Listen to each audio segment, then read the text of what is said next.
فاسألوا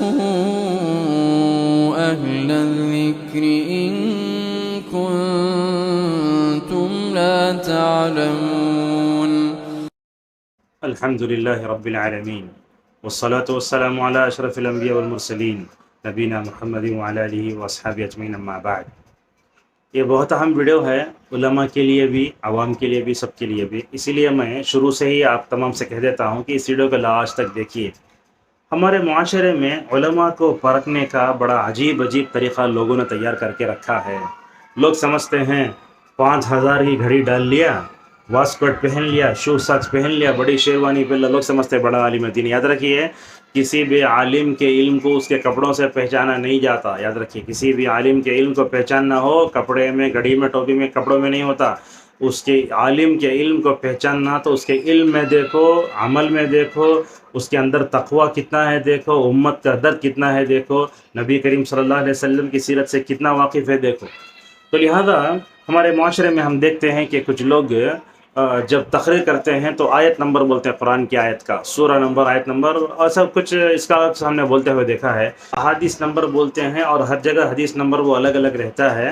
تو یہ قرآن کی آیتوں کا نمبر بولنا، حدیثوں کا نمبر بولنا، میں سمجھتا ہوں یہ ہمارے سے پہلے اسلاف نہیں کرتے تھے. شاید عوام کی آسانی کے لیے بول دیتے ہیں. میں تمام خطبہ حضرات سے، مصلحین سے، ائمہ حضرات سے گزارش کروں گا اگر آپ قرآن کا درس دے تیار کیجیے، حدیث کا درس تیار کیجیے، کوئی حرج نہیں ہے.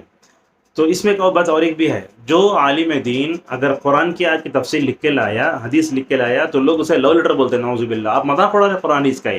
یہ امام ائمہ حرم کو دیکھیے، وہ خطبہ جو ہے دیکھ کر ہی پڑھتے ہیں. لوگ بولتے ہیں حکومت لکھ کر پڑھ رہے ہیں، چکر دی حکومت وہ بات الگ ہے، لیکن پورا یہ کہنا کہ وہاں کے ائمہ پورے بکے ہوئے یہ بات بھی غلط ہے. لہذا جو سنی ہوئی بات ہے اس کو صحیح نہیں سمجھنا چاہیے. تو ہم بولنا یہ چاہتے ہیں کہ اگر کوئی خطیب، اگر کوئی امام اگر آیا لے کر آتا ہے پیپر، اسے نہیں سمجھنا چاہیے. بلکہ بعض جگہ تو اگر کوئی خطبہ دینے گیا تو وہی آخری، بس دوسرا دوبارہ نہیں بولتے، اس لیے اب دیکھ کو بولتے. تو میں عام زبان اس لیے استعمال کر رہا ہوں تاکہ عوام سمجھ جائیں. تو اس طریقے سے قرآن کی آیتوں کا نمبر بولنا، حدیثوں کا نمبر بولنا، میں جہاں تک سمجھتا ہوں یہ لکھنے کا اسلوب ہے، بولنے کا اسلوب نہیں ہے. یہ کیا ہے، اگر آپ خطبہ دے رہے ہیں، حدیث نمبر بول رہے ہیں، بلکہ صالح حسینی حفظہ اللہ تو کہتے ہیں راوی کا نام بھی نہیں بولنا، حدیث کی کتاب کا نام بھی نہیں بولنا، بلکہ حدیث صحیح ہونا بولنا قال رسول اللہ صلی اللہ علیہ وسلم. اسی لیے صالح حسینی کے جتنے خطبے سنیں گے آپ، کسی ایک حدیث میں بھی جو ہے، کسی بھی خطبے میں کتاب کا نام نہیں بولتے ہو.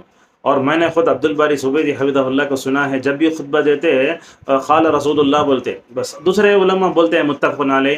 تو یہ حدیث کی تخریج کے بیان کرنے کا وقت نہیں رہتا خطبے میں. لہذا جو بھی عالم دین قرآن کی آیتوں کا نمبر بولتا ہے یا حدیثوں کا نمبر بولتا ہے، باب نمبر بولتا ہے، تو اسے بڑا عالم نہیں سمجھنا چاہیے. بہت بڑی غلطی ہے یہ. بلکہ واٹس ایپ گروپ میں بعض علماء نے یہ بھی لکھا، حدیث کو اچھی طرح سمجھو، بس یہ دیکھ لو کہ ضعیف ہے کہ موضوع ہے، صحیح ہے، حکم بیان کر دو آپ. لیکن یہ بولنا فلاں صفحے میں ہے، یہ ہے، وہ ہے، تو بولنے کی ضرورت نہیں ہے. بلکہ صحیح حدیث بول دیں اور حدیث کو سلف کے منہج پر سمجھانا، یہ اصل میں جو ہے اس وقت کرنے کا بہت اہم کام ہے.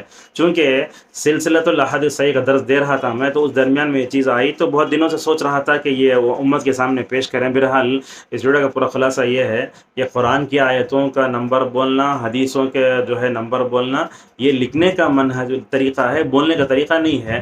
تو جہاں تک ہو سکے اس بات میں احتیاط کریں.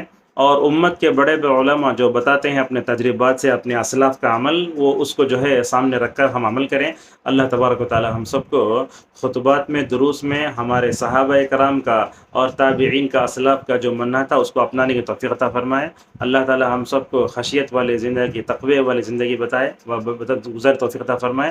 اور احادیث نبویہ کو نبی کریم صلی اللہ علیہ وسلم کے صحیح منہج پر توفیق عطا فرمائے. وآخر دعوانا ان الحمد للہ رب العالمین.